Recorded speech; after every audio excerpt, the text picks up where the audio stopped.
This is the brief on the White Forest, Chronicle of Azamina. So think of this less like a typical myth and more like, wow, like a really gripping novel.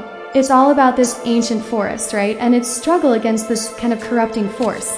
It digs deep into memory, choice, and what happens when control takes over. Okay, first off, picture the White Forest. Totally pure, innocent. It's looked after by its guardian, Diabell, and her 4 daughters, Estelle, Elzette, Sylvie, and Rusha. Their job?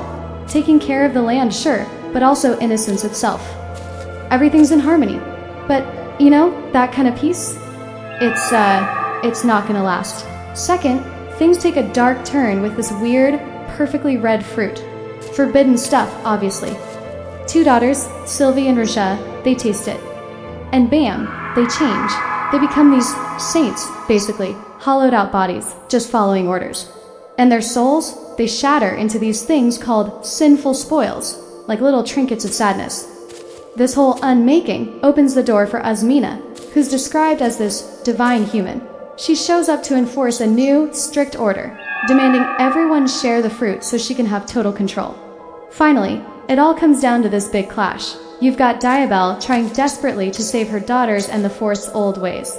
And then there's Azamina, pushing for dominion, wanting to remake everything. Another daughter, Elzette, she actually resists the fruit's power and transforms into the White Witch, Diabellzi. Pretty cool symbol of defiance, right? With some tough help from another witch, Diabellstar, they figure out that putting personal memories back into Azamina's controlled subjects messes with her grip.